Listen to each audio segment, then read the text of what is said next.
Hi everyone and welcome on this live stream. We're still live from San Francisco. This is part of the motion design live streams. You can find all information on adobelive.com. And this is our third guest of the day, Vincent. Hi Vincent. Hello, nice to be here. Yeah, welcome to Adobe in San Francisco. It's very nice here, the weather's really nice. Yeah, he made a very bad joke on the stream, like two hours back saying, yeah, I'm an Austin guy, how are you? You're like, what? He's in Austin? Oh no. So yeah, he was playing with us, I guess.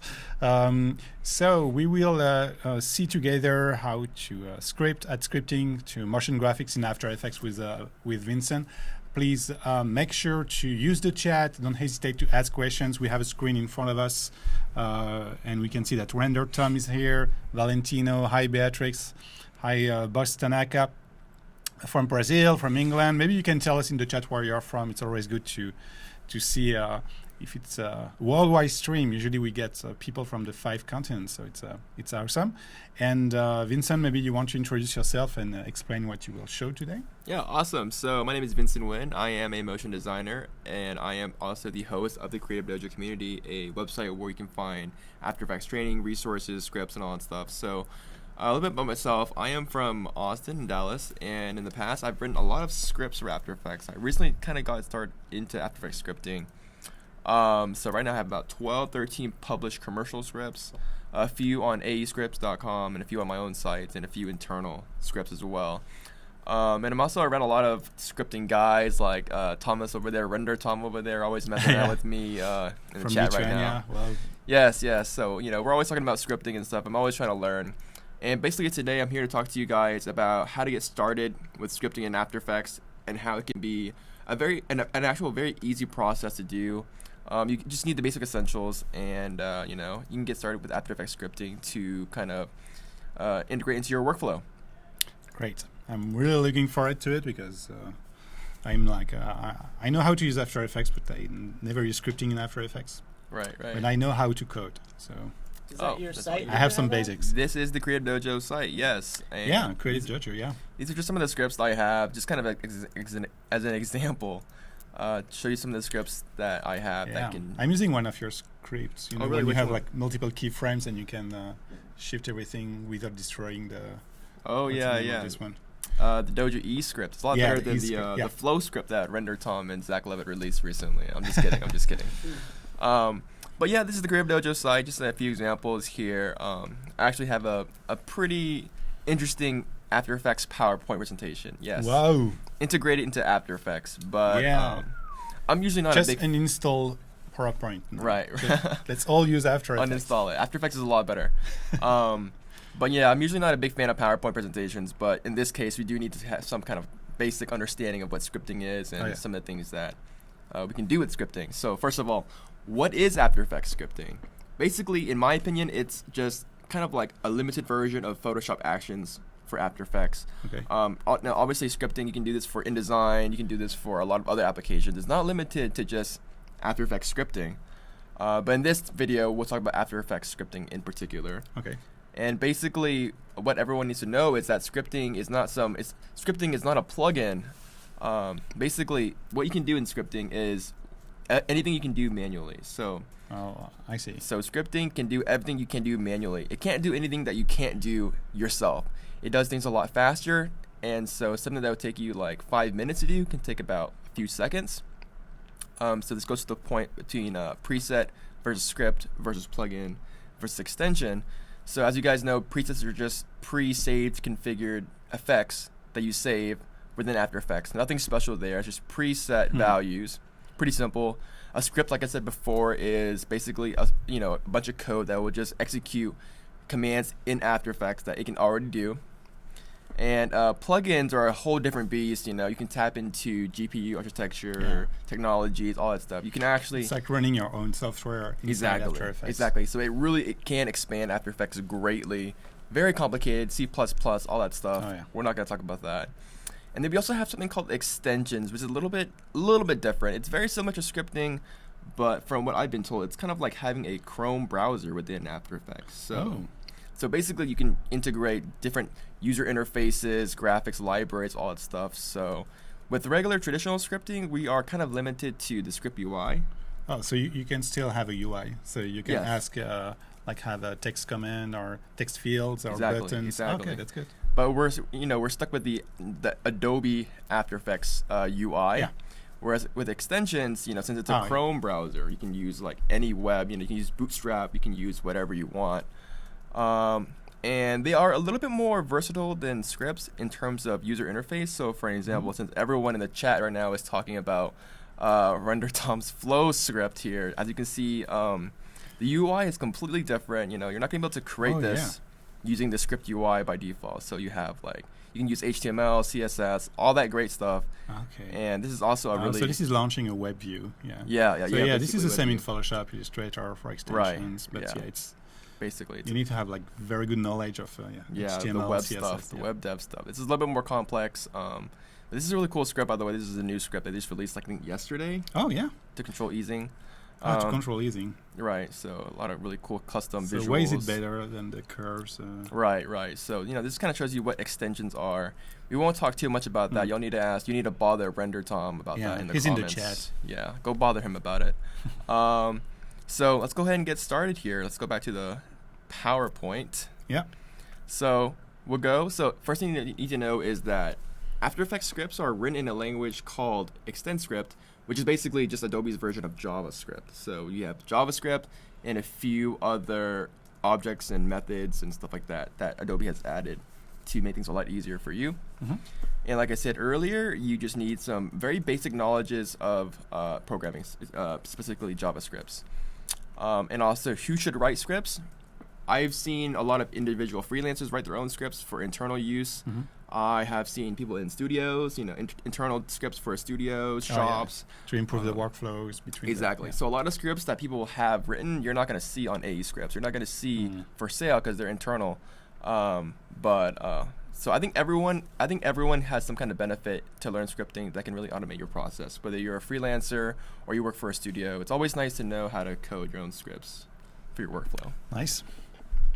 So slide number 2 here. So these are just some of the very basic This is some advanced programming stuff composition that you should be kind of familiar with. This is not a really JavaScript 101 kind of stream right now. So I'm just going to kind of glance over a little bit. Variables, just like algebra, they just store data. It can be strings, anything.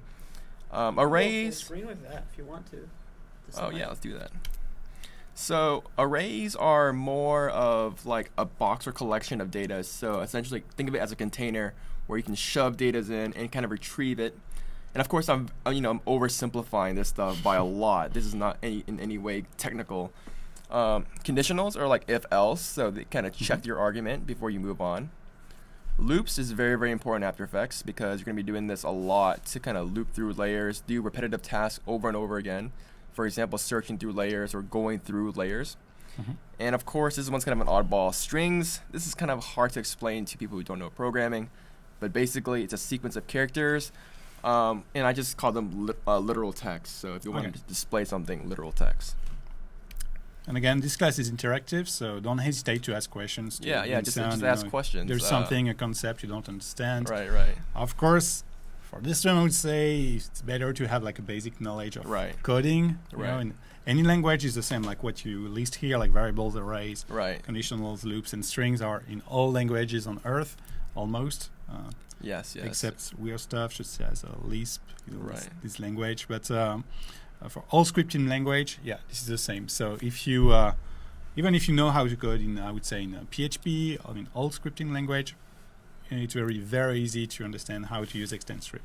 Exactly. So it's very, very crucial to kind of get the basics down. You can probably learn the basics in like maybe 1 or 2 days pretty well. I mean, just arrays, conditionals, loops, pretty basic stuff. So nice to see everyone in the chat. I see Michael's here. Joel is here. Hey, Cedric. Yeah. And we're going to go. Now, this is a specific slide dedicated to arrays, just so we can clarify things, because I think arrays are kind of hard to explain. And there's words. Always this trick. The first item index is 0. Correct. And when you start coding, you always make the mistake. And it's the same in C language. All languages. So in JavaScript, we create an array by putting it in brackets. And like he said, the first item we used index 0. So these are 0 index based. So for example, if we want to call item 1, we would use myArray bracket 0, not 1. So as you can see, you have a few examples here. MyArray index 3 is actually item 4, so on and so forth. So you will make the mistake, that's for sure. And also, like, the risk is that if you call, in this case, myArray 4, it will return null. Like, it will say, no, there is nothing. Right, because there's no fifth item. Yeah, so that's tricky. Right. So just a basic understanding of arrays here. Next slide. So these are some useful resources. Before you can even start scripting, there's going to be some resources that you're going to need to know exist. The number one resource is the After Effects scripting guide, obviously. Okay. So is it a PDF? It is a PDF that you can download over at the Developer Center at the Adobe website right here. So here you can download the plugin SDK for stuff like that. Let me go ahead and zoom in here. But what you really need here... let me find it and I will copy-paste the link in the chat for our friends. So what we really need here is the After Effects CS6 scripting guide. This is the most, I wouldn't say up to date, but it is the most used so far. And you don't want to go too high. I mean, you can see some changes that they made. But ideally, you want to develop for CS6 because it kind of supports everything. And no one really goes below that right now. So definitely download the After Effects CS6 scripting guide. You'll need that. And you'll also need the JavaScript tool guide CC. This will kind of explain how to use the file objects, how to import stuff from files, external files. Ooh, you can access external files on your system. Oh, that's nice. So you can, import maybe a text file or maybe like a CSV file and just import the text, import the data. Everything. Exactly. Nice. So you'll need that. You also have some script UI stuff, which is to help you build stuff. Let's go back to the PowerPoint here. Nice to see Trent. The PowerPoint. Nice to see Trent in the chat. He is one of the lead coordinators for the Dallas After Effects user group. Nice to see you in the chat. The next resource is Script UIs for Dummies by Peter Carell. Now, this is probably the holy grail for Script UI. Okay, let me find it. So it's Script UI. It's going to look something like this. It's actually stored on the Adobe website, interestingly. He primarily focuses on InDesign stuff. I think that's his specialty. But of course, Script UI can apply to all the Adobe applications pretty much that support scripting. So this document is critical if you want to learn how to build Script UIs, basically the interface of your scripts, because you want to have interfaces to take input, all that stuff, and outputs and stuff like that. So check out the Script UI for Dummies. Very, very important. And lastly, this is going to be a very, very handy script. This is by the Redefinery. Okay. He actually works for Adobe. So basically for this stream, we're going to be using one of his helper scripts. It's called Gimme Props. So go ahead and download the whole package right here, the RD scripts. You can download it, and then once you get it, drag the RD Gimme Props path.jsx file into your After Effects directory, scripts UI panels, and just drag it into your scripts UI panel. Okay. And I'll explain more about what these directories do in a second here. So let's go back to After Effects. And of course, Google. A lot of times, you're really not going to know what's going on in After Effects scripting because honestly, there's not a lot of resources out there for Adobe After Effects scripting. Yeah, but there are not so many developers writing scripts. So but thanks to you, Vincent. Yes, and remember, developers today. Most of this stuff is JavaScript. So if you're stuck with something, you can just look up some JavaScript. And JavaScript's everywhere. And I guess learning JavaScript or a scripting language, it takes a few days. It will be fine. After, it will be more about the objects, the properties, what you can do in After Effects, and I'm sure you will have questions about it. Right. And just Google it. I mean, it's a good point. Just tweet Vincent. All right, next slide. And here's some useful commands I think you guys will probably use more often than any other commands. And again, we'll explain more of this later, but set value will essentially set the value of a property. Okay. Set value at time does the exact same thing, except if you have keyframes, you're going to use set value at time because it's time sensitive. Okay. The dot value property method will just give you the value of the property selected. So it's to get it back. Right. To retrieve the value. It's a property.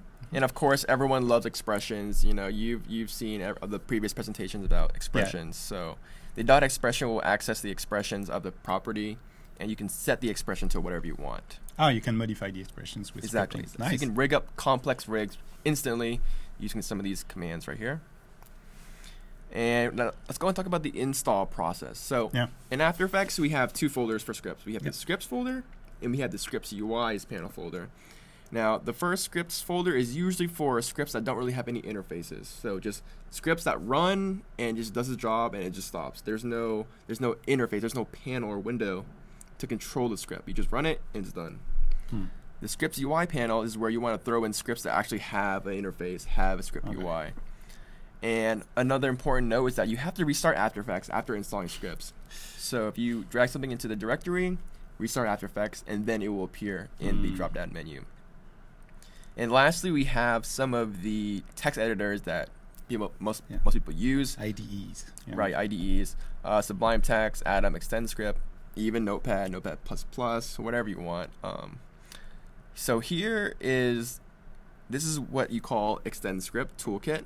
And this is Adobe's version of their text editor that will allow you to write scripts very easily. Okay, so this is something, how do you get it? Now, this should automatically be installed whenever you install. Okay, you install After Effects? Right. But if not, you can download it at the Adobe developer site as well. Oh, yeah, I have it. So, right, yeah. So everyone should have it for the most part. But if you don't have it, you can download it at the Adobe developer site. No problem here. Now, unfortunately, a lot of people don't use ExtendScript Toolkit to write scripts, mostly because it hasn't been updated in a while. And also, people have their own preferences. You know, people, code in Sublime all the time, so they don't want to switch to a new. They know all the shortcuts and everything. Exactly, they have all the shortcuts, libraries, all that stuff. So they want to stick with their preferred method. But ExtendScript Toolkit is very useful because you can actually convert your scripts into binary and kind of like encrypt them, basically. So basically, when you write a script and you want to distribute it or you want to sell it. Yeah. Right. So it would be more to, sign them. Right, exactly. Sign them so they are protected, and you can sell the scripts on ascript.com. Right. I guess they. So you would type in your code here, and you would do export as binary, and then it will export as a JX bin file instead of the JSX normal file here. So if you decide to code in Sublime, can you then open your project with this tool and you can and export a binary? Okay, that's what most people do. So good to know. So also ExtendScript Toolkit also has a lot of object browser, data browsers. You can browse some of the functions that Adobe has built in. You can also have some stepwise run functions. And one of the benefits is that you can actually run your code within your host application right from ExtendScript. So for example, I have Adobe After Effects CC 2015.3 selected, linked up. Okay. And let's just say I'm going to write some code here. I'm going to do app.project.activeItem. Do you think you can change the size of the text in the preferences? I can try. Not sure. Let's see, maybe. Let's see, user interface, fonts. Oh, yeah. Size. Let's do something really large, maybe like 22. Yeah. There we go. So thanks. I'm gonna explain what all this means very soon, but let's go ahead and let's just run this. I'm gonna do an alert. This will give a pop-up. Okay. And this should return the name of our After Effects composition. And this only works because ExtendScript is linked up to After Effects, so it knows what we're talking about here. Okay, so it knows, like when you say app, it knows it's After Effects. It knows it's After Effects. Okay, I see. So we're going. Let's run it. Let's go ahead and run the script. And as you can see, it gives us an alert. Scripting Basics, which is the name of our composition. Oh, okay. So it works just fine. Yeah. So this is really great if you're learning After Effects scripting. You can just run things right on the fly. There's no like saving, minimizing, going back and forth. Okay. But for the rest of the tutorial, I'm going to be going back to Sublime because that's my go-to. Yeah, okay. So let's go ahead and hop into Sublime here. Let's just go ahead and play around with certain things. So with Sublime, you cannot do that. You cannot Sublime, run. You cannot run it. There is no connection. You would need to save it. So I have a few files here that I will be providing you guys. It can be downloaded on Creative Cloud. Can we do the same with Sublime, maybe? Yes. Increase the size for our friends. We can increase it. Easy. So these files will be available to download in the description on the site. Thanks. Doesn't matter, but these will be available. And basically, you want to install these scripts. So I'm going to install the dummy script, which will go into the scripts folder. Again, these are no UIs, no user interfaces. I'm going to install the dummy script panels JSX into the scripts UI panel, and then restart After Effects so that we have these scripts in After Effects to use, and so that I don't have to, reload everything all the time. So I already did that. So After Effects already knows that these scripts exist. So if I go to Window, you can see that I have my dummy script at the bottom. panel Okay. already there. It does nothing because it's empty right now. So if I click it, it shouldn't do anything because it's just a window. I see. So first, we're gonna just kind of mess around with After Effects scripting, because the best way to learn scripting for After Effects is just doing it, showing you examples. Yeah. And we have a question from the Red Eye. He said, maybe it's a stupid question. No, never. But why? Oh, for what do I need scripts? That's a very good question. That's a very good question. Yeah. What would be a classic use case? So for an example, After Effects doesn't have a search and replace for text strings. So you can script it. Exactly. So let's say you have 100 different titled, 100 different text layers, and you need to replace all the text of a certain string. You can write a script. You can do it in a second, and you don't have to do it manually. To work on user actions. Yeah. Yep. So yeah, everyone in the comments is answering pretty well. And sometimes you have very specific workflows. I remember, I wrote a script for Illustrator, but I don't remember which was the use case. Oh no, the use case was very simple. It was to export each layer of my illustrations into a transparent PNG file. Oh yes. So I could animate everything in After Effects. It was the use case. So, and I had to create a script for that. Right. And as you said, go in each layer of Illustrator and export. So yeah. Also, that's a very good point, because I remember Lloyd Alvarez, the founder of AE Scripts, he said something along the lines of basically everyone has a specific workflow, and the best scripts are the ones that you don't have to account for other people. Yeah. So whenever you when you write commercial scripts, you have to account for this case, this person does it that way. There's too many cases. But if you're just writing a script for yourself or for your studio or for your team, you know exactly how people are going to work. You know how they name the files. You know how they organize their structure of their projects. So scripting is very easy when it comes to personal scripts. Okay. And basically, you launch commands because IO is asking, can you script visual effects and shaders? You can apply, I guess. You can apply noise pattern and maybe adjust the parameters, but you can't generate anything. You can not create a new effect. So this will be more a plugin in this case. Right. Like I said before, it's just anything that you can do yourself, scripting can do. So I'm gonna go ahead and hop into the After Effects scripting guide that I told you guys to download here. And this is a very daunting task, and this hasn't been updated in a while as well. But it does get the job done here. And what you want to pay attention to is the After Effects object model. Okay. Now this model right here will show you the general flow of how After Effects scripting works. So at the top directory, we have the application. This is After Effects itself. Okay. And then we can access the project. So which is the current project? The current project open. Okay. And then from there we can go to the items, which can be, anything. text layers, solids, anything. So it goes through all this stuff right here. Wow. And of course you can branch off to maybe the render queue, items. There's a lot you can do, and we only have 2 hours to cover all this. So I will try to do the most common things that we do. Yeah, to start. In scripting. So just pay attention to this, and honestly, the best way to learn the scripting guide is just to kind of mess around and play around with it and just search through it. You need to spend a lot of time in this PDF file in order to really know where things are and what is it that you need. So for an example here, let's go ahead and go into the application object here. So it gives you a code, app, very simple. This is how you access After Effects. You're done. And then from here, we can access the project. So you would do app.project. And if you were unsure about that, you would just click on the reference page right here. And I'll show you app.project. That's how you access it. And then once you're in the project object, you have other options you can do. You can, access the file. You can access the items, the render queue, the selection. It gives you all this information. So it's an interactive PDF, so that's good. Interactive, You can yes, click on yes. the page and stuff. A lot of people have been talking about converting this into a more of a web browser Yeah. interface, so Control F might be easier. But this is a very good interactive way to just kind of explore the scripting guide. And this is the best way to learn it. So, just scroll through it. If you don't know what to do, search for the command. For example, let's say we wanted to access the labels of layers. Mm-hmm. I don't know what that is. Well, I do know what it is, but Yeah. let's say you didn't know. I don't know. Just search up label. And, you have a lot of results here. Yeah. Just go through it until you see something that looks like it would work and try it out.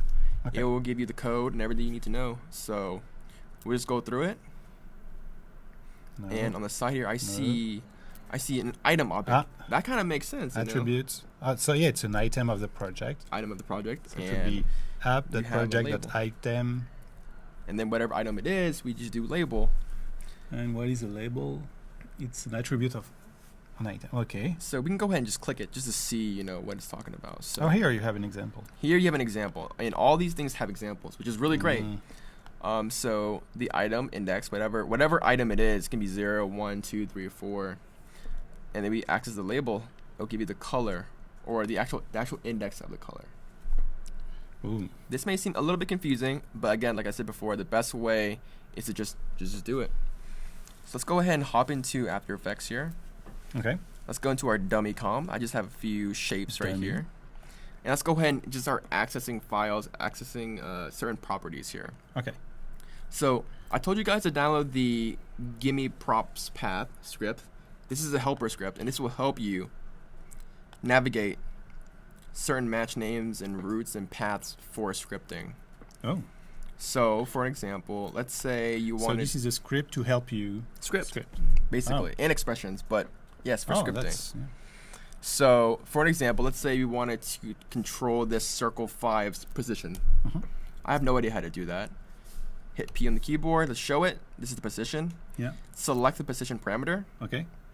and go back into our Gimme Props path. You want to set the root object to application because, you know, we're in we After know Effects. it's in the app. Now, properties can be referenced by something called their actual name, which in this case is position, Mm-hmm. or we can reference it by match name. Now, match name is very, very important. This is what After Effects refers to properties internally. So, for example, if you're using the French version, It would be it would be the same word, position. But right, but but other parameters. if may you not say be the same. rotate, it will Right. become rotation. So Right. then, okay. So- So what is the one, just for After Effects? Is it the match one?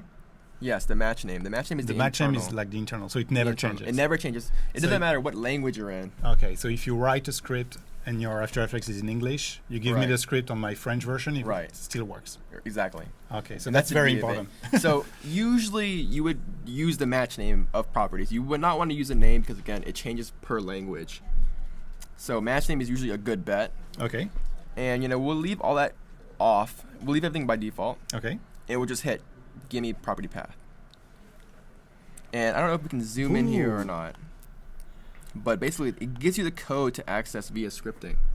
Okay, so you have if you copy paste it in your In your script, in your it will script, work. you know you will get this property. Right. And Oh, it's so good. let's go ahead and try it. We'll go ahead and go into our dummy script. Okay, Go ahead and ignore the hex to RGB function right here. okay.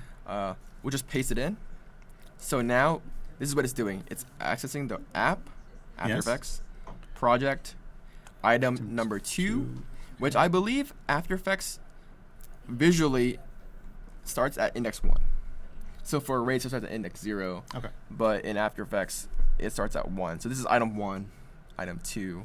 Oh, this is in the project. Okay, I see. Right. So since we're in item 2, as you can see, we're accessing the dummy comp, which is item 2. Now, what layer are we doing? Oh, Circle 5. What property are we doing? The transform properties.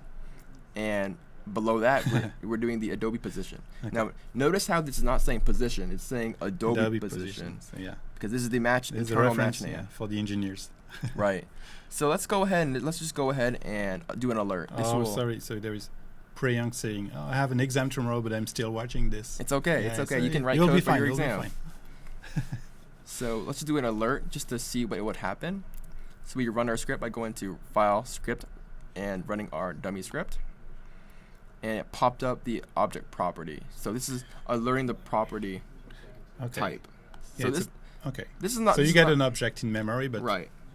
you Not- cannot really use that. Not very useful. So let's go ahead and do dot value. Remember, this is Oh not- yeah, this is the one you were this talking is the one that we're about. talking about to get the value of something. Now, hopefully this works.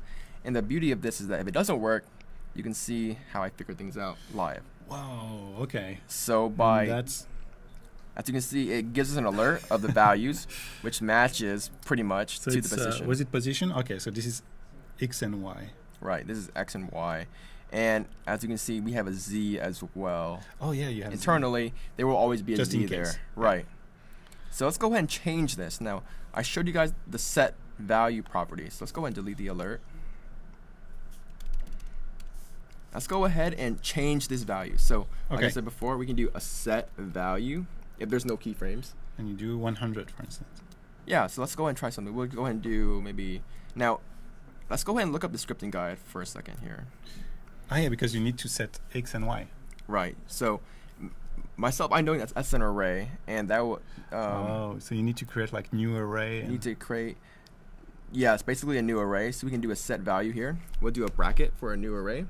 okay, you don't have to write new No, array. no, You no. just brackets. He will make it. Okay. Yep. So we'll do the X, we'll do 1280. Okay. For height, we'll do 720. And for D0. the Z, we'll just do, let's do 100. So push it back. Actually, it's not going to work because it's not a 3D Yeah, it's layer. not a 2D. Yeah. So Very it's like- smart. So we'll just end it with a semicolon. And if you run this, this is going to access the property position. We're going to change the value, set it to 1280 for the X, 720 for the Y, and 0 for the Z. Okay.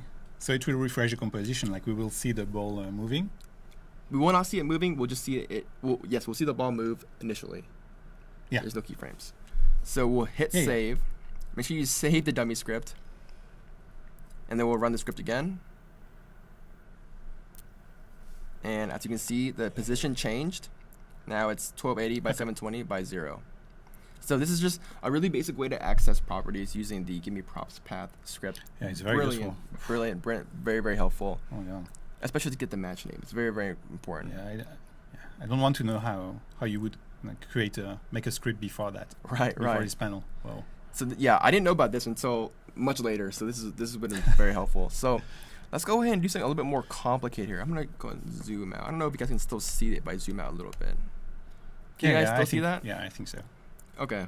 If I can read it from here, I guess they can read it. So most of the time you don't want to be specifying a specific item, right? Item 2. This could change. You could create a new composition. Oh, and then it would And all of a sudden you're just not item 2 anymore. Well, So you could do maybe like the comp Yeah. name. That could work. Usually a lot of things what a lot of people do, we use the active comp. So whatever comp is currently active, yes. that's the comp that we usually do things in. Usually. Okay, I get it. So So you need to find the The index right, the index. of the active comp. Okay. Or you can go in here and let's just look up the active. You know, we know it's active. We know it's an active composition. You can scroll in here, and you'll find project right here. Under the project, you see active item, the currently active item. So that's usually a composition. If you are in a composition, let's see here. If we're in a composition, you can see that the comp is usually selected. Oh, I see what you mean. Okay. So it's always the item in the project folder. Right, Okay, I right, get it. right. Okay. So it may not always be a composition, but it usually is a composition, Mhm. and you can run checks. Okay. So let's go ahead and modify this here.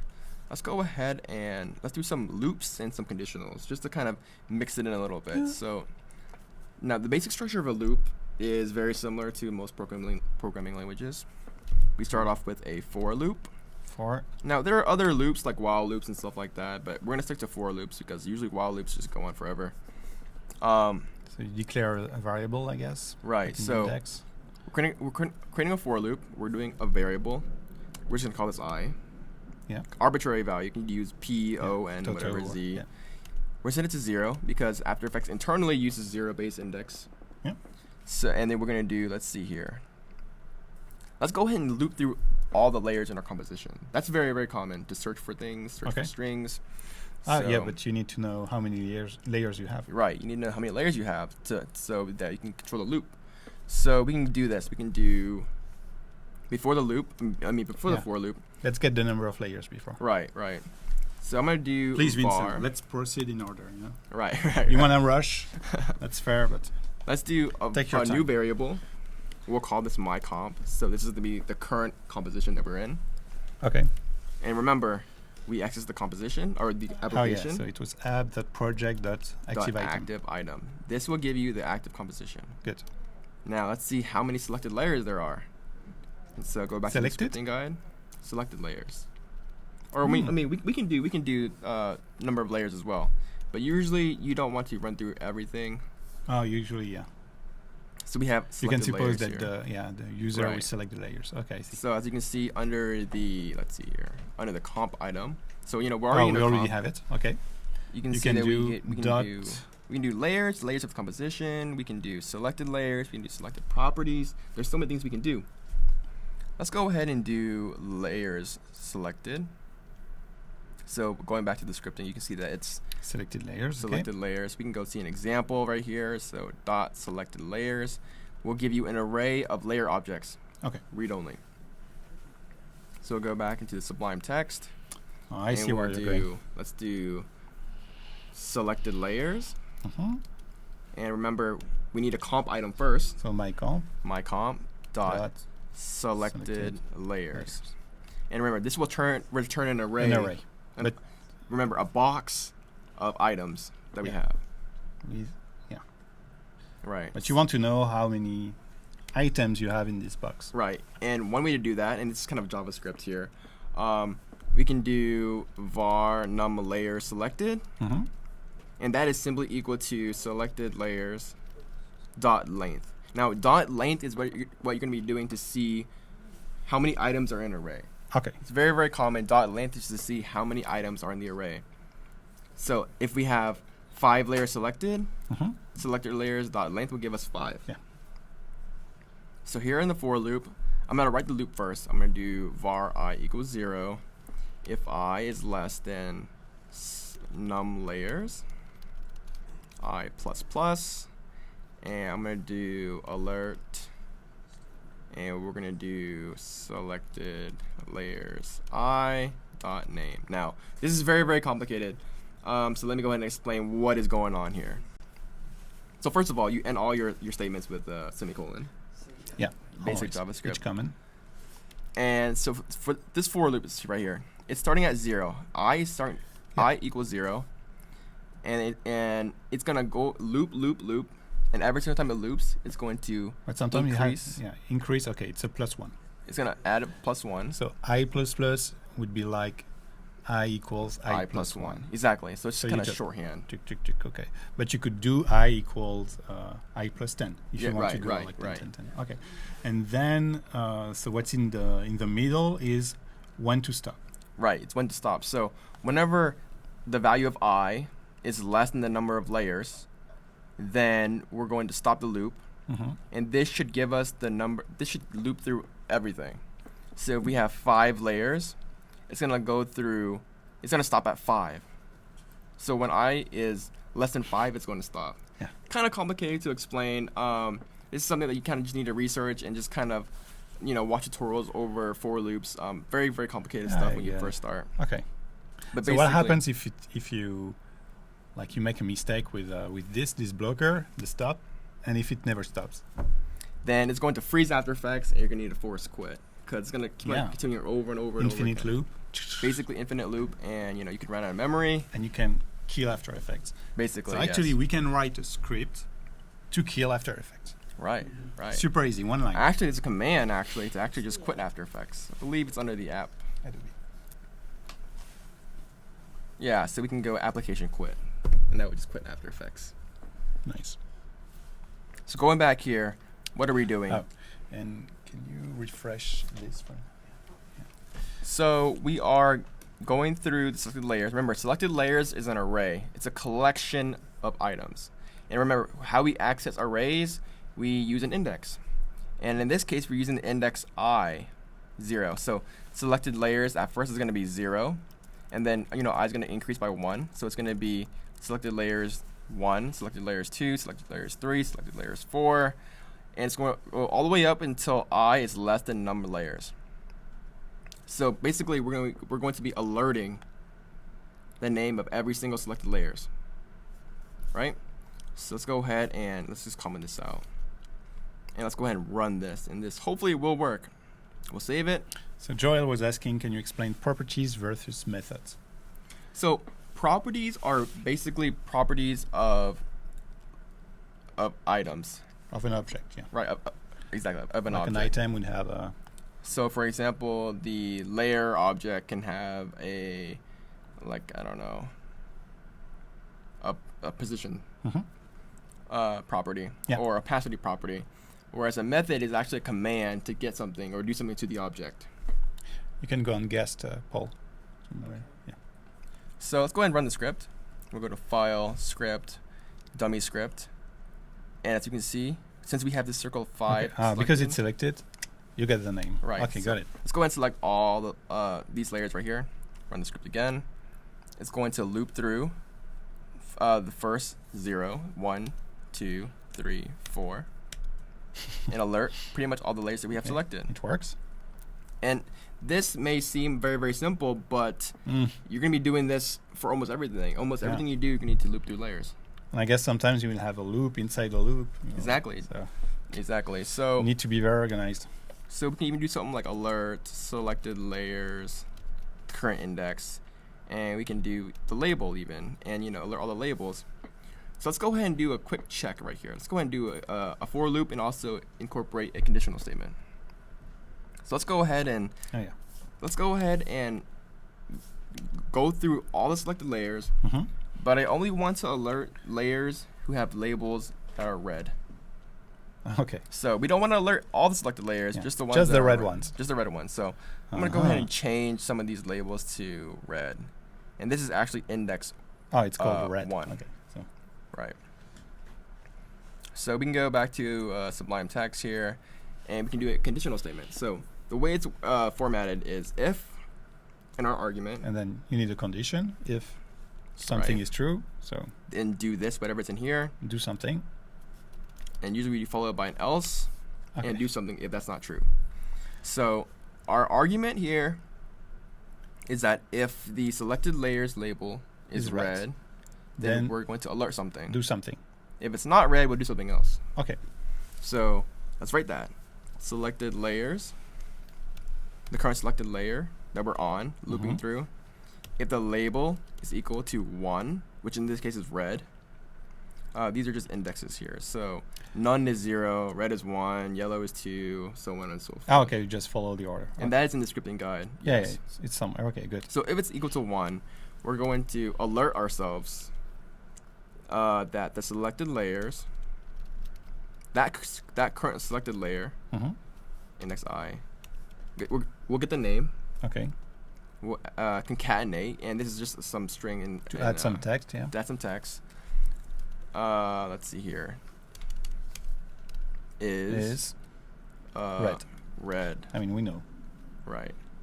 So this is going to alert the layer name is red. Is red. Okay. If it's not, then we'll go ahead and alert this layer is not red. And we'll delete this right here. So right now we're looping through all the selected layers, but we have conditional. Only if they're red, we'll alert. If not, we'll alert something else. And something very important, and we will all make the mistake, is to test if something equals to 1, for in this case. Right. You have to type equal like twice. Right. 2 equals. 2 times. Otherwise, it will set the value and. Right. So this is like classic mistake. We're not assigning a value. We're checking a value. Checking, and to check, if 2 times equals. Yeah. Right. So we're going to go ahead and run the script. Okay. Hopefully this works. So let's go ahead and select all of our layers this time. We'll go to File, Script, Dummy Script. And as you can see, the first layer that we selected is circle 5. It's purple, so it makes sense. It's purple, so it's not red. Okay. Circle 4 is red, yes. true. Circle 3 is red. Yes. Circle 2 is not red. Circle is not red. And the background is red.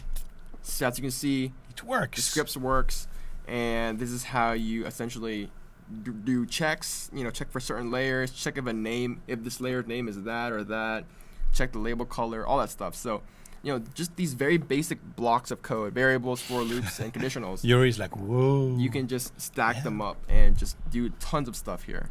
But it's true that here is this sample. You are showing the two basic structures that we use Right. all the time: loop, condition. Right. And sometimes inside the condition we have a loop, and but yeah, it's a very good complicated. example. Yeah. And this is just where your programming skills just develop. You got to learn Yeah. programming in general. I This would is say not the just- next step is to write a function. Right. So functions are basically blocks of code that you want to reuse over and over again. So instead of pasting the same code over and over again, we can just make it a function and run that function all the time. So for example, I have this function hex to RGB conversion here, and this will be useful in a later part of this tutorial.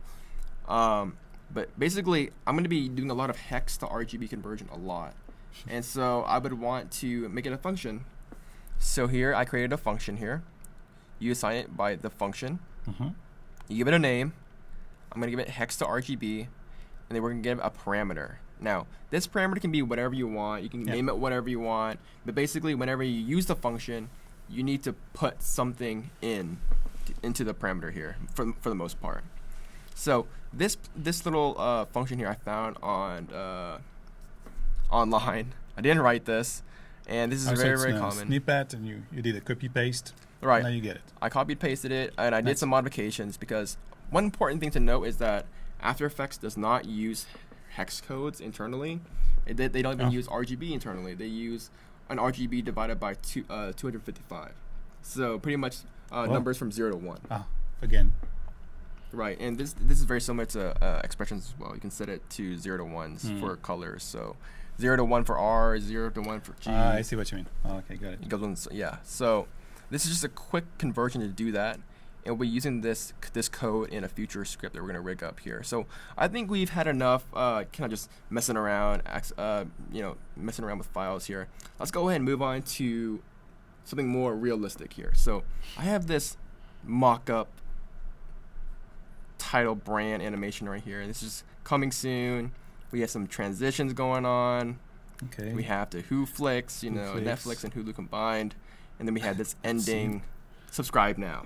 Whoa. So just pretend that this is a very high-end paid commercial branding project file here. And let's say this is like, you have different titles for different shows. You want to replace it with your media files, your lower thirds, your footage, clips, or whatever for your TV show, your promo.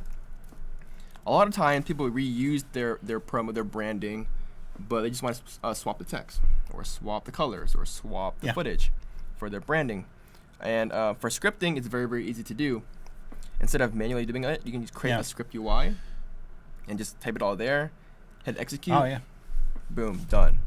And this is what a lot of studios and brands use and shops use internally for their own stuff. Especially if you have like 100 layers. Exactly. If you just give the projects, hey, good luck. Think of it kind of as like a rig, a powerful rig for your own custom project files. So we're going to go ahead and build a full-on script with the whole script UI, everything. Cool. To rig this project up. So let's go ahead and get started with that. You guys know pretty much the basics on how to get started with that already. So for this case, we're going to leave the dummy script. We're going to go ahead and move over to the dummy script panels. Okay. And this is where we're going to create our script UI. Okay. But before we do that, let's go ahead and set some variables here. Let's figure out what we want to do. So we want some text. We want some text. We want to change the text. We don't want to create new text per se, but we want to edit the text to something else. So we have 3 text layers. We also have these slides right here, these little slide animations here. And let's say 1, 2, 3 colors. Depending on the show, we want to change the colors to match whatever we're doing. And we'll keep it at that. We'll keep it at that for now. And if we have more time, we'll add more features to it. Okay. So let's go ahead and go back to the Sublime text here, back to the dummy text. So I'm gonna go ahead and create some global variables. And now I know these are very frowned upon. You don't want to create global variables too much. It kind of gets bad practice and stuff like that. So, but in this case, I'm gonna just do it real quick to show you guys in time. So let's go ahead and create a new variable, var, and we'll call this text1. Whatever this is, it doesn't matter. We'll call it text1. Okay. And we'll create one for text2, and we'll do one for text3. So we have 3 variables that represent our text. And let's go ahead and create another variable for our color1, var color2, and var color3. Now, you can do all this in one step. You can do var text1, text2, text3, but I'm doing it. Yes, La Reserve. Yeah, he's using Sublime. Yes, someone is asking. Yeah, Sublime text. Yes. And this is what a lot of people use as well, so I'm just following them. I like Sublime. It's very, very fast and simple. So we have these variables right here. So what we want to do is we want to, whatever these variables equal, we want to apply these to our project file. Okay. Now, assuming you're a studio, assuming you're a freelancer, you know how the project's set up, you know how they're named, so there's no guessing. So we know that this is going to be called slide 1. We know it's going to be called slide 2. So we'll play around with that. Yeah, you don't have to deep dive. So by default, After Effects, they rename the text layers to whatever the content is. Yeah. But you can override this. Yeah. You can just hit enter, and we'll just call this text 01. So now it will always be called text 01, no matter what you change it to. And we're doing this to keep it simple for us, because in a real world, you don't have time to search around and stuff like that. So you know how your text layers are named and stuff. So we'll go in here, and let's go ahead and let's see here. Let's go ahead and start asking people for our text. So let's say our text is equal to let's see. We'll just call our text 1 welcome to. For text 2, where you want to set like default values? We're setting default values for now. I see. And then once we build our UI, we're going to link it. Okay, yeah. Right. So this is just a test to see if it works. And I recommend this. I recommend doing these static values first to see if it works, and then replacing it later. Okay. Welcome to YouTube. Our show. Yeah. In text 3, it's going to be adobelive.com. Nice. And I'm using these quotes to show that it's a string. It's an actual text string. And for color, I have some pre-made colors already in mind. I have these hex codes right here that I want to use. Now, notice how they're not in the right format. They're not in RGB 0 to 1. So what is it? Like they're just hex codes. Yeah, but so where does it come from? These are just values I pre-picked before the show. These are just like on Photoshop, for instance. Right, from Photoshop. These can be. This is what you want to use. Okay. These can be any hex files. I want to make it look at least somewhat pretty for the show. So I'm gonna copy these hex codes over. Right, and I want to make it a comment. So comments are not part of the actual code. Yep. They're just kind of notes for the developer. So I have this hex to RGB function, remember, that we created or that we took from the internet and modified. And we're going to go ahead and paste the function into our script here. Okay. So with JavaScript, you have to, I don't remember, like to declare the function before calling it. See what I mean? Yes. The order is important, right? Yes, the order I believe is important. Okay. So let's go ahead and just we'll leave it at the bottom for now. Okay. It depends on the scope as well. Yeah, so make sure that things are in the right scope. That's a little bit more complex, a little bit beyond what we're talking about today. But for the color 1, I know I want to use this color right here. I want to use this hex code for color 1, but I have no idea what the array is from 0 to 1. But this is what this function is for. So we'll call the function hex to RGB. And it takes a hex code string parameter. So we'll just paste in any hex string we want. I mean, any hex code we want. You can copy paste the one you have. Exactly. And it will return what After Effects can understand. It's going to return this array like 0 dots to 1 that After Effects understands. So we're just converting this hex code to something that After Effects understands using this function that we're going to use all over and over again. So we'll just paste it in. We'll copy and paste this, and we'll just paste in some arbitrary Colors. Okay. colors here. So now we just have some basic variables. Nothing's going on. Let's go ahead and start changing After Effects. So we'll go ahead and make sure we have our semicolons here. Big mistake. Make sure you also have your syntax highlighting to JavaScript. Oh yeah. And so let's go ahead and start changing values here. So let's go ahead and let's say that we want to change this text layer right here, text layer 1. We'll go down here. And I know that if you want to change text in After Effects, you want to access the source text. This is what controls Source text, yes. the actual text content. So I don't know how to access that. I'm going to go into the give me props path script. Okay. Again, we'll change this to match name. Yeah. Go ahead and hit get Select property something path. and boom. Okay. So this kind of tells you how to get it. That's good. We'll copy that. We'll paste it in. Yeah. This thing is such a time saver. Huge time saver, huge time saver. Now, again, you could do it this way. I don't like using the item.1 or item1 index. I want to use the current comp. Oh yeah, because it can change or Right, like right. if you add an item, then Exactly. everything This is could broken. change. Of course, this depends on what you're doing, what kind of project you're doing. But in this case, we need the active comp. Yeah. Yes, in this I case see we what need you the mean. active comp. So we'll go and we'll do my comp equals app.project.active item. This is the same thing you'll be typing over and over again. And we'll do, let's see here. We'll go and we'll keep it at that. So we'll replace this. This essentially is just our comp right here. Oh, okay. App.project.item1, Yeah. this comp. So we'll replace this with my comp. Okay.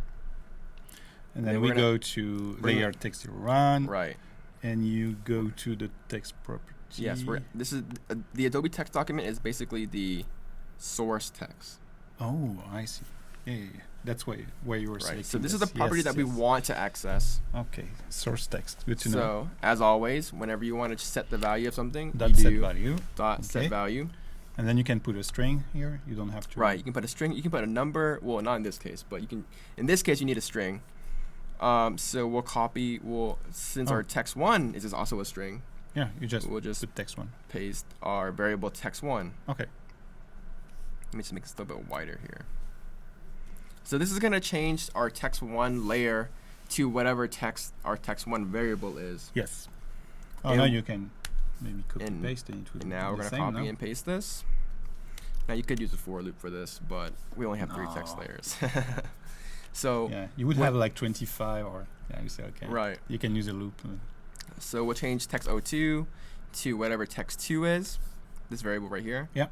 And we'll change same for 3. text03 to text3. Simple as that, easy. Now, before we continue any further, we want to test to see if this works, because this may fail. But actually, I don't think we can test this because it's in the scripts UI panel, and we have no script UI. I mean, we can try. Oh yeah, I see what you mean. See, it doesn't work. So we'll just paste this real quick into our dummy script. Oh yeah, because this one will run. This one will run. Yeah. It will have no UI. So we'll go to File, Script, Dummy Script.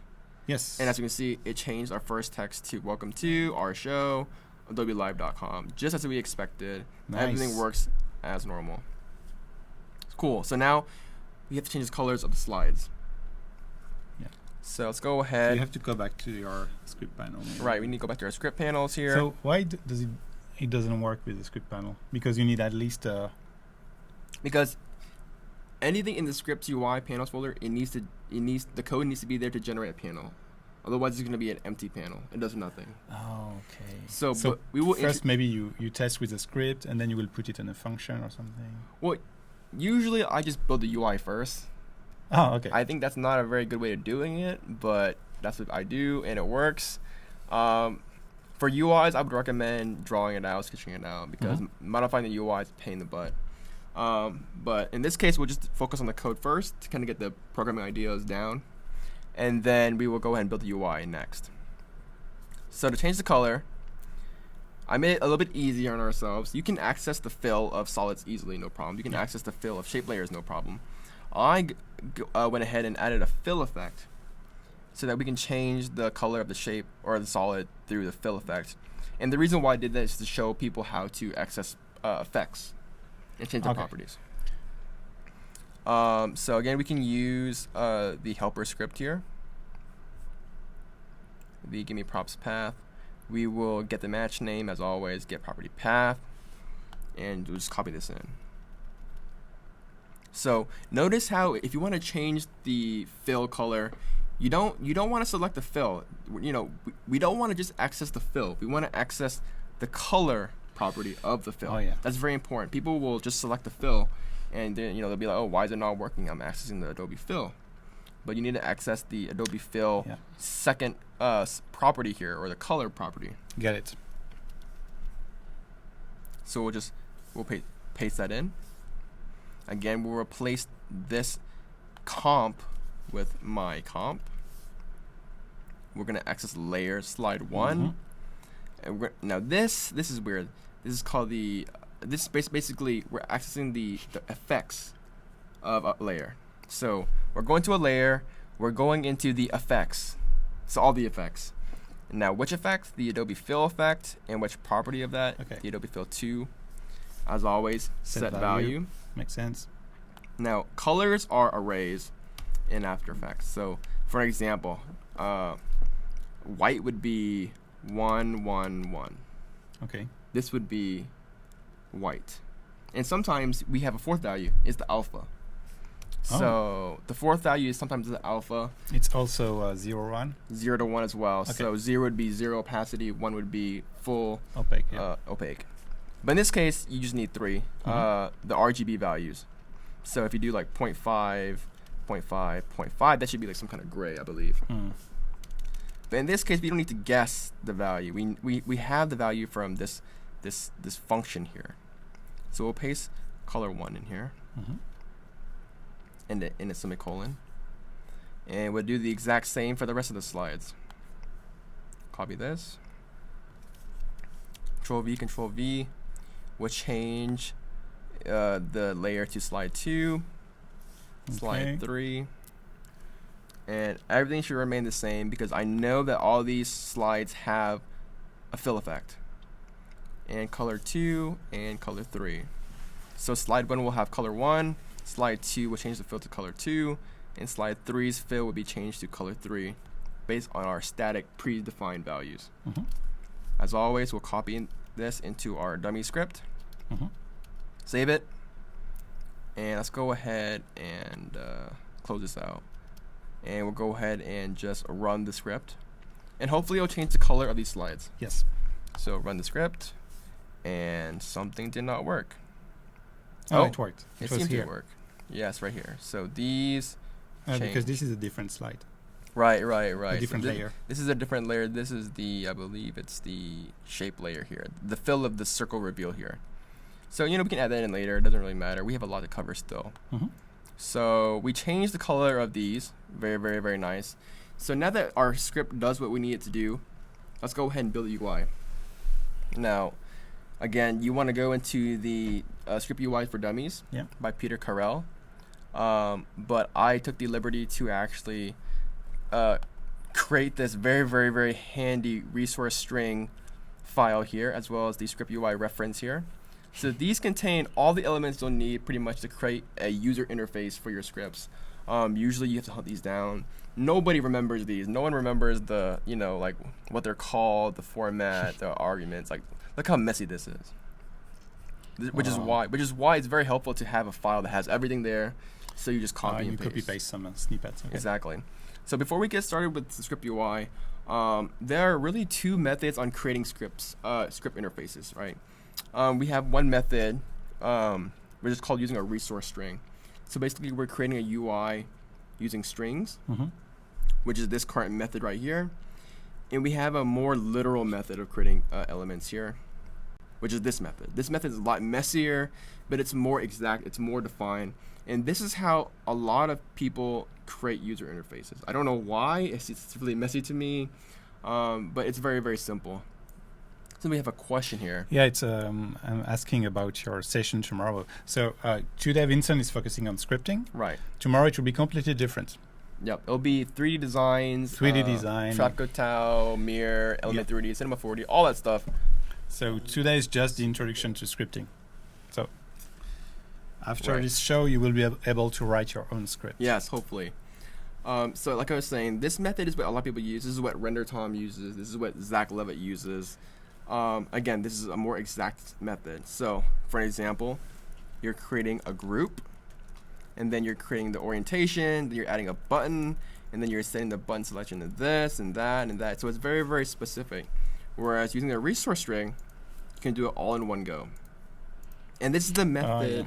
This is the method that Lloyd Alvarez uses, and some other people use this as well. This is not the most popular method, I believe, but I think it's the easiest method. Mm-hmm. And also, this is what I use, and I think it's a lot easier to use. So we'll stick with this method, but it's also very good to know this method as well.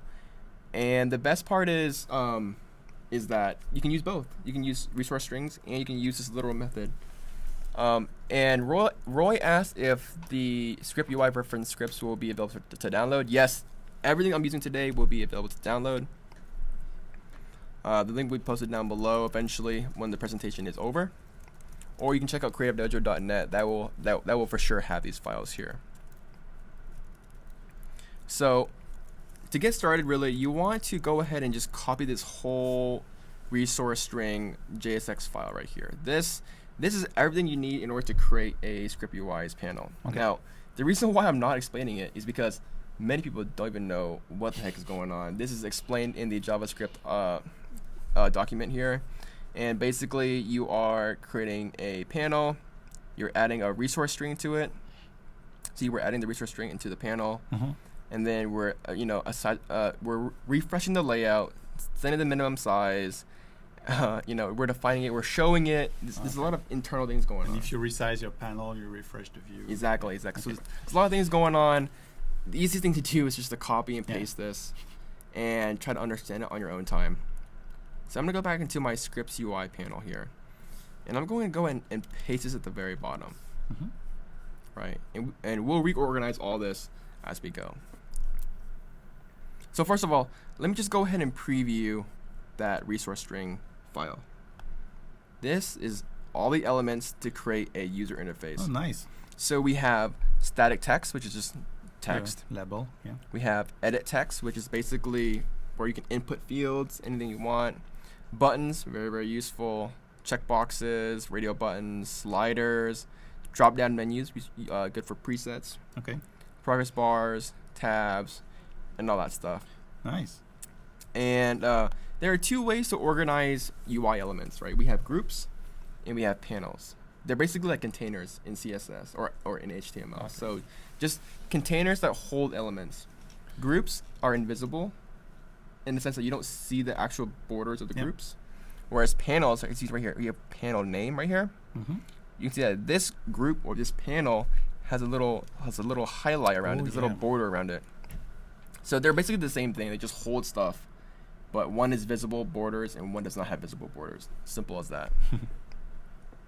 So knowing this, we can hop into our resource string and just delete elements and copy elements that we don't need or we want into our scripts. Very, very, very easy. You don't want to be manually typing this stuff out because if you, let's say, delete this random comma somewhere or delete this backslash somewhere, all of a sudden things break. Wow. And it's very, very, very bad. So we'll go back into our dummy script. And we know we want to have 3 edit text because we have 3 text layers. 3 text layers. So let's go into our my group here. This is just a group, invisible group container. We have our orientation. It can be either column or row. So for example, right here, this is set to column. This invisible group right here is set to column.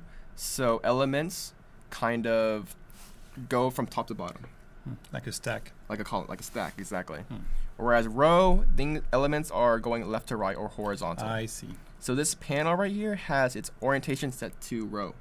Yes. Because elements are that's in a row. what you like. Yes. That's what you want.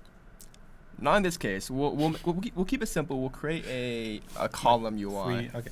Very, very simple. Top to bottom. Very simple. I see RenderTom is still in there, surprisingly. He's an expert at this stuff. So we have this my panel right here. Right, this is the actual panel that generates. Okay. We can give it a name. We'll just call this title designer. You can set the optional size of the panel. Now this is just the initial size. The default, yeah. But First time you open it. Right, but you can resize the script, no problem. So I don't really usually mess with this too much. So here is the fun stuff. This is the resource string, and this is where we start building the UI. Now, script UI is a pain. It's hard to kind of get the look that you want very easily. There's a lot of grouping and nesting. If you change something, you have to change everything in your code. It's just it's a big mess, which is why I believe that you should sketch out your script UI first. Before. Figure it out, do the whole sketching thing, and then build it so that you don't change it anymore. All right, so let's just go ahead and build this thing first. We're not going to assign any functions to it. We're just going to build it to make it look like it's final. It's done. Okay. So we'll first start off with a group. It's always nice to keep things in groups so that you can kind of access things later. So we don't need a drop-down list. I'm going to go ahead and delete that. Make sure you delete the whole line. You don't leave any empty spaces in the resource string. That can really break things, surprisingly. We'll delete the progress bar. We'll delete the list box. We'll even delete the tabs. You don't need the tabs.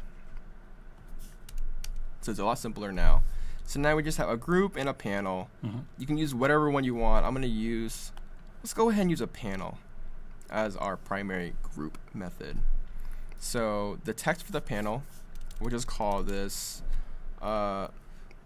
title text, right? We'll set the orientation to column. Oh, okay. So instead of being horizontal like this, it will be vertical. Vertical, exactly. And then we'll change the, let's see here. We don't really need a checkbox. We don't really need a radio button, and we don't really need a slider either. I guess you need like static text and edit text. Right, you need just like exactly. So we do know that we need some edit text. Yeah, for sure. We'll copy that.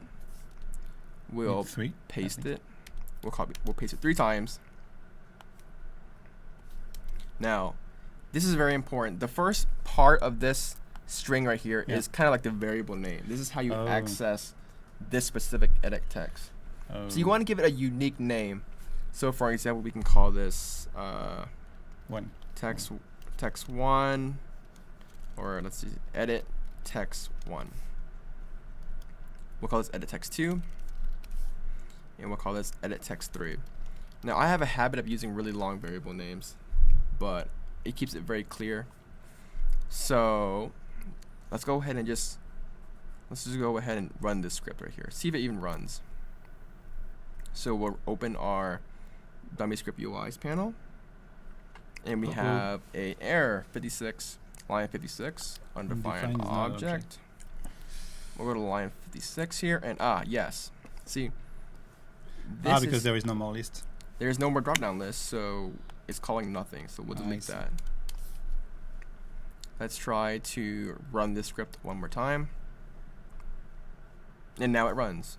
And now you can see that we have our panel right here, which is named title text. We have our edit text, all 3 of these right here. Now they look a little bit funky because we didn't change the size of these things. We'll do that in a bit once we have everything laid out. But we still have our group up here. Yeah. And we don't want this group. So we'll go ahead and delete that. But after we add some text right here, so you have no idea what this edit text is right here. You don't know what it does. So we'll add some static text to kind of label it. So we'll go static text here. And static text, you don't need to give it a unique variable name because you're not going to be you won't using use it. Yeah. So we'll just call this the text source here. We'll call it title text 01. And we will call this, copy this, call this 02, and call this 03. So now when you close the script and you rerun it again, you have some labels. We have some labels. We have text 01 Great. here. Now ideally you would want to put this in a row, so that would be static text and then the edit text and then static text and then edit text. But for simplicity's sake, we'll keep it like this. And then we also want to have an edit text for our colors. Of course, you can build like a very complex color picker and all that stuff, but we don't want to do that in this particular But can video. you? With scripting? You can. And you Actually, can have a color picker? you can have a color picker. You would need to use a different library though. So you can actually import libraries from other developers and use that. I see. So it's not like a default. It's not a native thing. Okay. Well, actually, you can actually call a color picker natively in JavaScript using ExtendScript. Okay, And I may show that later, but let's go ahead No, and no. let's go ahead and create another panel here. I guess it's good enough to just copy paste like Right. if it's hexadecimal. This is something you can get from Photoshop. Just copy Right. paste. Right. So Joel, he wants us to talk about try and catch, which is another Try and catch. Definitely a good. condition. Will catch any errors that will fail or appear if you try a snippet of code. It's maybe out of the scope for this. Yeah, maybe for maybe now. too advanced. Definitely. It's JavaScript 201. Right. Yes, this is a dockable UI, so you can actually dock this anywhere good you question, want. Sebastian. So we can dock it right here, and now we have our script right here. Where can you find those libraries? So I guess you're talking about the default script UI that you are using. Oh, this big, this one right here. yeah. These references will be available down in the link below. We will post these once the video stream is over. Mhm. And this is something you did like on Creative.jo? or- Yes. Okay. But you can find all this on Peter Carell's script Oh yeah, UIs so we for already Dummies. talked about it. So this is all there. Yeah. I just condensed it all into this one file I see. so that you can actually copy and paste it. So we forgot to give our panel a unique name. So we'll call our first panel. yeah. We'll just call this text panel. We'll call our second panel color panel. And for the title of this panel, we'll just call it colors. We'll just call it colors. Yep. Simple. And we also have three color one, colors. color two. Right. So we'll change this static text to color 1, color 2, color 3. I know we're moving a little bit fast if you're not really used to seeing all this code everywhere, but again, this will all be posted so you can follow along later. And for the static text, we can just keep it as is. Bad practice. You can? Yes, because we're not accessing the static text in any way. So unique variables doesn't really matter per se, but yeah, let's go ahead and give it a unique title. Then we'll just call this. No, you will. Static text 1. Oh, the static text. Sorry. Yeah. I thought you were talking about the edit text, so I was surprised. Oh no, yeah, static text 3. We'll just call this static I text agree. 4. We can. 5, 6. You know what? Maybe it's a better practice to keep the same name because it flushes the memory. See what? True, if you go, really deep dive in the engine. Oh, for the color picker, you can find a lot of libraries over at GitHub. A lot of script authors like RenderTom have like code snippets. Okay, so this is something you think like more developed by someone in the community for JavaScript, Right, not right. for ExtendScript. Yes. Right. That's what you mean. Like we can take a color picker. We can take a JavaScript color picker Yeah. and use it in ExtendScript and use it for Right. extensions and stuff like that. So it's very versatile. But there are some ExtendScript libraries that people have created, like SmallPath. He's created some really cool libraries for ExtendScript that he uses for his own scripts, and he shares it, so you can use that as well. Nice. And we can touch on that later if we have time. So now we have to edit text for color. So we'll just do edit Edit color 1. color 1, edit color 2, and edit color 3. And these are edit text for our colors here. So we need to paste in some kind of either decimal arrays or hex codes. So let's go ahead and delete this group here. Oh, we'll need a button too. We'll need a button to execute our script. Oh yeah. So we'll copy the button. So we'll just delete the group now. We don't need the group anymore. And at the very bottom of everything, so below our text panel, below our color panel, we'll just paste in our button. Okay. And we'll just call this, Run. run. And we'll just call this run button. And if we restart our script, it should look a lot nicer now. Here we go. Oh yeah. We have our title text. We can edit our text, paste in our colors, And run. and hit run. Now, obviously, these don't do anything. They haven't been assigned yet. So let's go ahead and link that up and get the script working. And the great part is we already did a lot of it up here. We just need now to link it together. So here I have a little comment section that says assign function to UI elements. So this is ideally where you would want to assign the buttons, assign what things do right here before you start refreshing the layout and doing all this stuff and returning the panels. So first things first, let's go ahead and assign the run button. That's what happens if I click on run? Exactly. So to you do need that, to call something. To do that, that's in the JavaScript tool guide here. It's all here. This is an even more daunting document than the scripting guide. But this is very similar to JavaScript in general. We have the on-click. Oh, mouse event. Yeah. Right. So here are the user interface controls. For buttons, we have the on-click callback method. So to do that, we need to access our button. So our button, we have to first access the panel that our button's in. Oh. And this is just regular object programming. So my panel.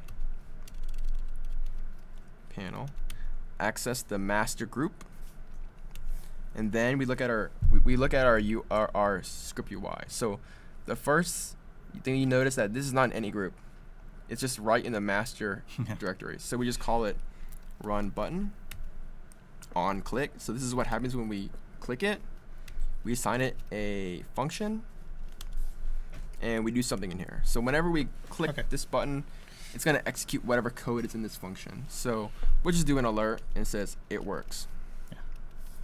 And I do this with all my scripts to make sure that things are tied up correctly. Restart the script. And if I hit the run button, it should alert. It works. So cool. Now that it works, we'll delete that. And we already have all of our code right here. We have everything set. So we'll copy all this. Aisha is asking, will you show how to take the text from a spreadsheet? I mean, that's... We can definitely do that. It's a very, very simple thing to do within maybe like 5 minutes. So if we have time, we'll do that. So we will copy all this code that we created already, remember? And we'll just paste it into this on-click button. And of course, you want to realign the tabs. So whenever you click this button, it's going to grab the current active comp. And then we're going to change the text layer 1, 2, and 3 to whatever the variable text 1, 2, and 3 is. Now, you don't want to keep your variables up here in the global variables most of the time. You want to copy these into the script as well. Oh yeah, it's outside. Okay. And this is something that you want to keep in mind. It's called scope. And this is a little bit too advanced to talk about, but make sure that your variables are in the same functions whenever you're executing next to you. And avoid global variables as much as possible. So here we have all this stuff here. This is cool.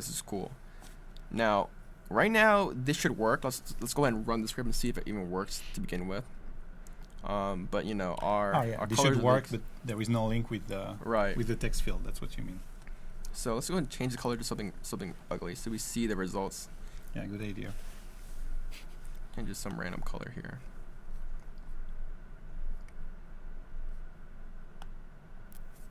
Right. So whenever we restart the script and run our script, hopefully it changes the colors. Hit run. Yeah. And it changed the colors just like that. Cool. Okay. And it did update our text as well, but we didn't change the text to see. Yes.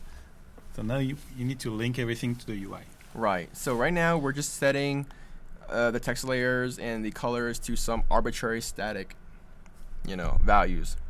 But it'd be great to use a UI. So for example, instead of using this welcome to text, let's use whatever the user put in the edit text one variable right here. Okay. So whatever someone typed in here, let's just use that for the text one variable. But do you have again to go inside like my panel? We have to do all that over again. So we have to go and get it. So my panel group, and then so now we're at the master group. Now we just can't call edit text one because there is a group. Right. So we have to go into the text panel group first, and then we go into the edit text one. But we're not done. This is just the object. We need to get the actual text of this edit text. So you do that by doing dot text. This will get the actual text of the edit text 1 field. Okay. And we'll do the exact same thing for text 2. And just the GRP. Yes, just for the GRP. This is for the master group. And where is it in your? It's not specified. It's this one right here. Okay, it's not specified. Okay. It's one of those weird Yeah. things. Convention that you have in Right. Okay. So we'll paste it in. We'll change the edit text to edit text 2, edit text 3. So now text 1, 2, and 3 variables are linked up with the edit text. Oh, now we have someone talking about Global variables. global variables in the scope. Well, global variables, they're not entirely evil, but you should avoid it because it's bad practice and it can get kind of weird. I see Render Thomas explaining it very, very well. Basically, if you have too many global variables, whenever you're calling things internally in your own functions, it could interfere with the global variables and things just get kind of wonky. So you want to keep things within its scope, within its realm. You don't want it to be over here, over there, global over everything.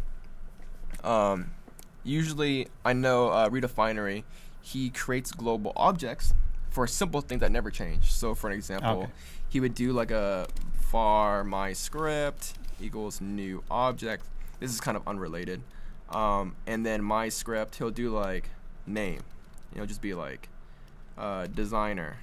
Oh, okay. And then like my script, the author equals Vincent. Just stuff like that. That you can reuse this over and over again in certain parts of your script and all that stuff. This is where you would be using, I guess, global variables or global objects just for things that you would never really change. Things like strings for your documentation, help tooltips and all that stuff. Yeah, very good question. So we'll go back in here. So we changed the, we made the edit text dynamic right here. Let's go ahead and do that for the color. Lines 50 and 51 need a closing. 50 and 51. 50, no. Because you added variables, so be careful. Oh, yes. There we go. Yeah. Thank you for that. Thank you for that. Live debugging. Thank you. So for the color one. Thank you. So for the color one, we don't want to use these default hex code. We want to use whatever hex code provided by this edit text right here. One.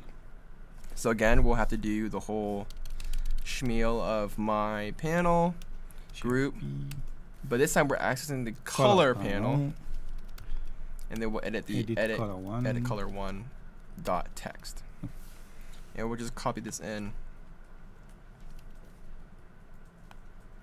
So you can kind of see that if you change the UI even a little bit, you're going to have to go in here and edit all the group panels and all the names and all that stuff all over again. So just like that, everything should work now. So whenever let's just save the script. Oh, actually, let's do something really, really crucial first. So we have something called a begin undo group. We'll go into the scripting guide and look up undo group. So in After Effects, whenever you do something, you can always undo it, right? Control or Command Z to undo whatever you did. And in scripting, you can do the exact same thing. So let's say you run a script and you didn't like whatever it did. It's not by default. It's not by default. So you have to tell it, where do you want the undo group to begin? Where do you want the undo to begin? Oh, nice. So your script can have like 5 undo groups, which is very, very helpful sometimes. Or it can have just one big giant undo. And that's what we're going to do. So here we search for undo group, and we can click on the help documentation. It gives us an example here. App begin undo group, undo string names. Yes, you can use Notes++ in Windows. Any text editor that can support JavaScript editing, pretty much. There is a project also by Adobe. It's called Brackets. It's an open source editor. That's a good one. Just paste that in there. So whenever we click our button here, we want to begin an undo group, and it requires a string. We can call it whatever we want. We can call it edit text and color of design. Probably too long, but it should work. And then we have to close the undo group. And you can see that back in the So edit text and color by like, is it something that will be displayed in the UI at some point? Like when you go in the undo edit menu? Yes, it will will tell actually you be there. undo. Yes. Oh, nice. So let's go ahead and So refine professional. that. It's a very tedious. Right here we have the and undo group, and as you see, it marks the end of the undo group. Begin with the begin undo group method. Nice. So you get to manually define what gets undoed when you hit Control Command Z, just like that. So anything in between here is gonna be undoed whenever we hit Control Command Z. So now we can go in here, restart our script. As we see, this gets very tedious, opening and closing scripts all the time. Let's go ahead and change this text to, dummy 1, dummy 2, dummy 3. And for the color 1, we'll just copy some random hex code. Let's just say FF123F. I believe that's 6. And this one we'll make a white, maybe. We'll do FF. And for this one, we'll just make another random hex code. Okay. Hopefully this all works out. So let's go ahead and hit run. And as you can see, it changed the colors to white, red. I guess. What about the text? When these are red, we'll go to the text, dummy 1, dummy 2, and dummy 3. So it changed everything. It's all dynamic linked within our script, so that you don't have to manually do all this stuff. Let's go ahead and make this look a little bit prettier here. In fact, we can actually look at the color picker. It's in the JavaScript Toolkit or tool guide. Right. We'll look up color picker, and it actually has one. It even has an example script right here to show you how to use it. Oh, okay. But basically right here, it's a property of the global object here. So, I don't know, it's kind of hard to see. Basically, we can just call a color picker. It invokes a platform specific, so the Mac and the Windows don't have the same. Okay. Yeah, exactly. So it's the native color picker of the OS. Right. Oh, that's it nice. doesn't look that nice though. It doesn't match the UI. Yeah. I wish you could bring up the After Effects color picker, which is a lot better.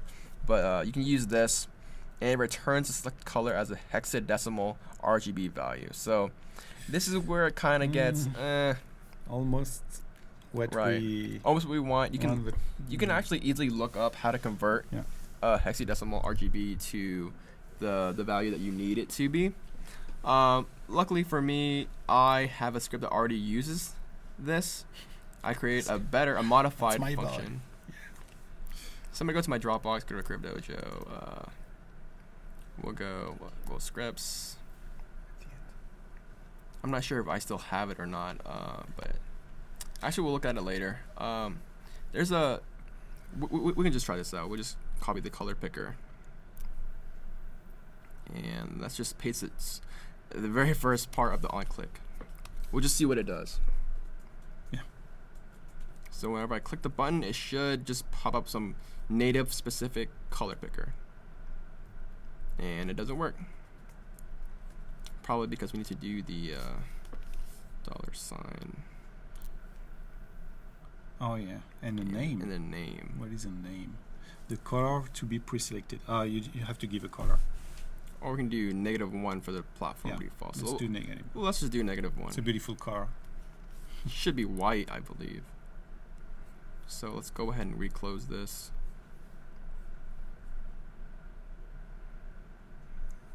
And we'll just run it. And there you go. It pops up a color picker. And you can pick whatever color you want. And how do you go back? And when you when you close the window. Right. It returns something. Oh, normally you would make it a nice. variable. You would call this like selected color, and then you would do some kind of modification to this function in order to convert it back to a 0 to 1 array. So this is kind of how you would approach it. Again, everything is in the JavaScript tool guide. You just need to know how to find it. It's easy enough. I mean, I feel like. Right. I mean, it's all here. Using the native, I mean, it's already very good. If you want to learn how to, I guess, import files, you can go through the JavaScript tool guide. It's not well written per se. In this case, the best way is just to let's just Google it. So there's a lot of people who are really well known in the scripting community that will share their code online. So for example, let's just say read file ExtendScript.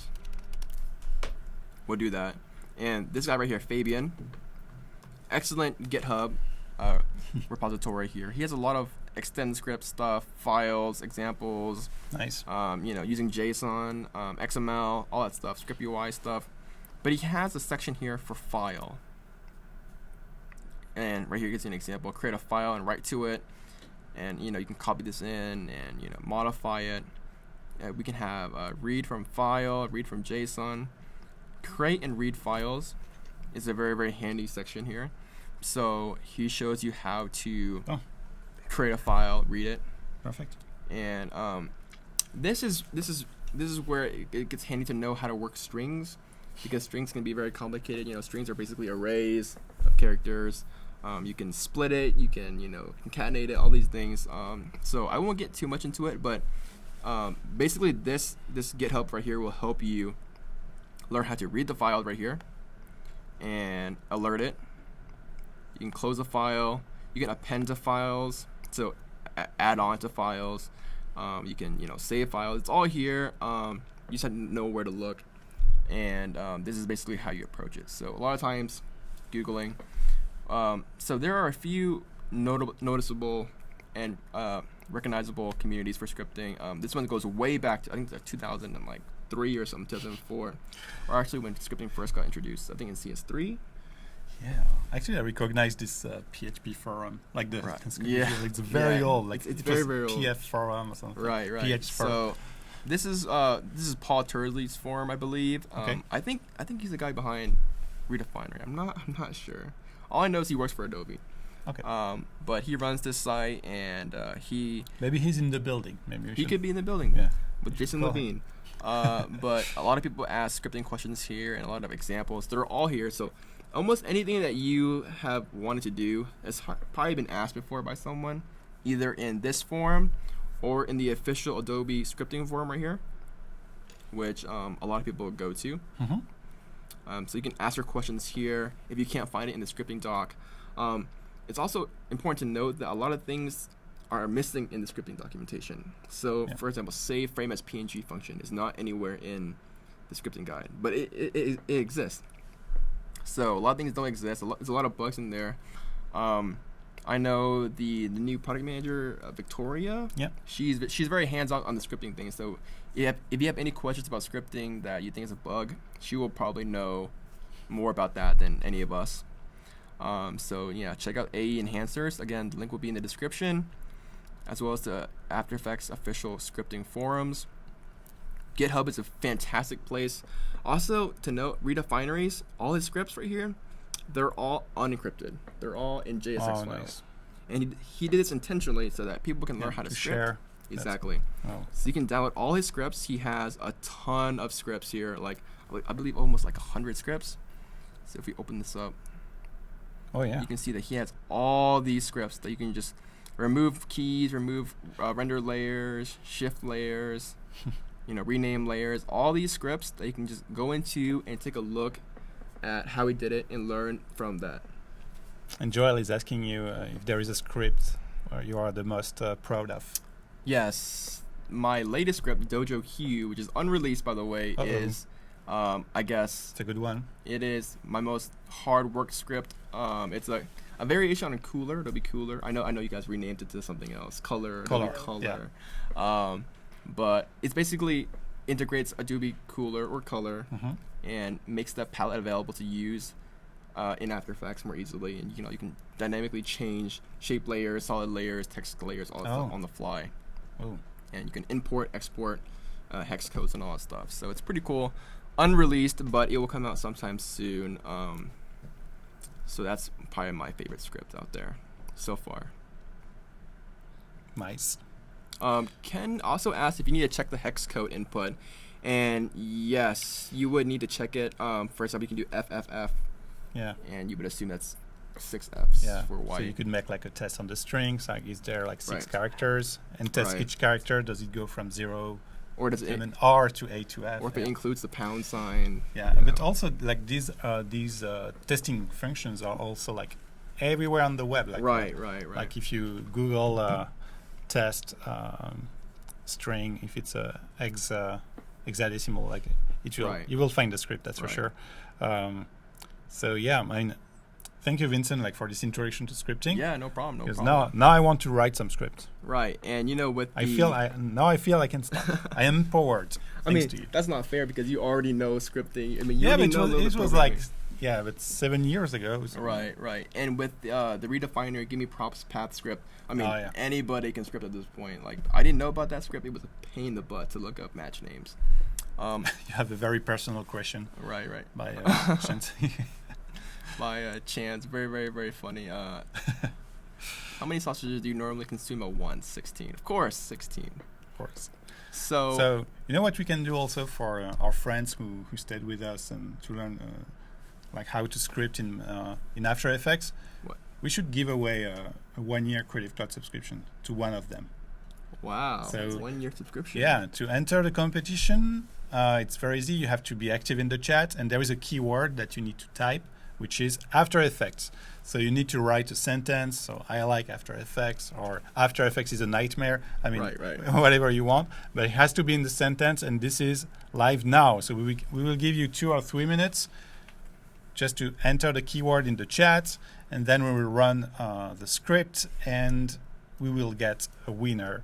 And you will get a 1-year Creative Cloud subscription. So it includes everything. So After Effects, but also Premiere Pro, Photoshop, Right. Illustrator, all the creative apps, all the creative services such as Typekit, Adobe Portfolio, which is a new one. It's included in your subscription. If you are already a Creative Cloud member, it will extend your subscription, adding like 1 year. Okay, so it's also very interesting. Yeah. Vin is a nightmare. It won't work, Jenica. It won't work. Because there is no After Effects in the sentence. So you need to type After Effects. Not AE doesn't work. You need to type After Effects. AE is not enough. It's just because we have a script that will catch After Effects. It will catch the string, actually, you know, testing the string. Best of luck to everyone out there.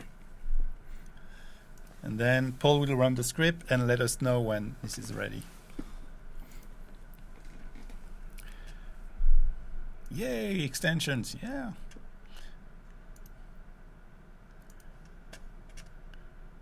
In place pour le gymnase. Okay, Joel, so actually, Joel, you can contact me. I can have I think I have 2 more left. So yes, because on Saturday I will be back in Paris and I will host a motion design conference.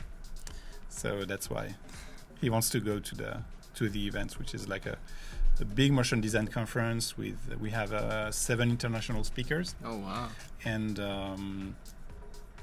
And we'll have 750 people in the audience. So it's a quite big event dedicated to motion design.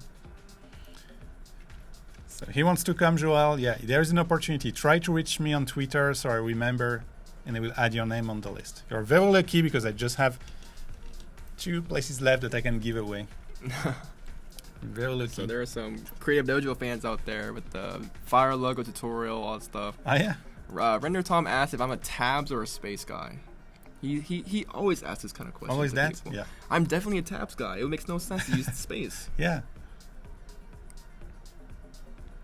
What's After Effects? Never heard of it. It works, Render Tom. It works.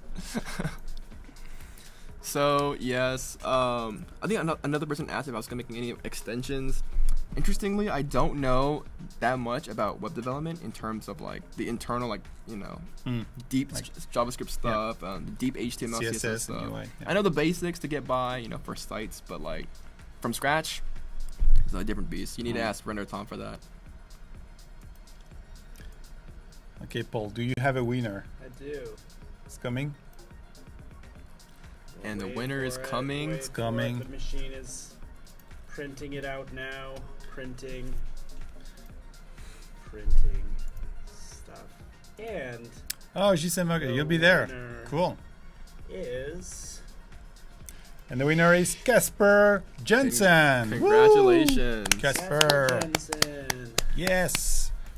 We'll write down. We will find a way to contact you through YouTube, or we'll send you a message, and you will receive a code to get your 1-year Creative Cloud subscriptions. Awesome. Congratulations. And we will give away a Creative Cloud subscription, 1 subscription per show, per stream. And the next stream will happen in 15 minutes. We will welcome on the set Mikey Barup from Mikey. Cinema Spice. And today, I think, Mikey, you will talk about when to use After Effects over Premiere Pro. Okay. So, and actually, we had questions like all day long about it. We had questions in the chat of people asking, when should I use After Effects versus Premiere Pro? So we told them, wait for Mikey. He has the answer. Awesome. So yeah, this will be awesome. Vincent, thanks again. You will be back tomorrow for some 3D in After Effects. 3D design stuff, yep. Yeah, so if you want to check the schedule guide, it will be at the same time for Vincent, but if you want to get the URL to the live stream for tomorrow, it's on adobelive.com. If you check the description also of this video, you will find the link to our next live stream, which will occur in 15 minutes with Mikey. So Mikey will be live here. Boom. Now you have the link. So see you in about 13 minutes now for more live motion and in After Effects over Premiere Pro. So yeah, this will be awesome. And of course, this video, the replay, will be available on the Adobe Creative Cloud channel. Remember to subscribe if it's not the case, so you'll be notified when the replay will be available and when there is a new stream. And also, we have a contest running on, so if you want to create animations with After Effects and share them on Twitter using the Adobe Live hashtag, we will catch all the best animations, and we will showcase these animations tomorrow during the streams and give away more Creative Cloud subscriptions for the best motion designers of the community. So it's also an opportunity to shine, to learn. So yeah, this should be cool. Okay, thanks again, Vincent. Thank you so much. Thanks for having me. And so see you tomorrow. Yep. Yeah, on the stream. Awesome. And yeah, bye guys. Bye. Thanks for Say watching. thank you to Vincent in the chat, and we see you with Mikey in 13 minutes. Awesome. Bye everyone.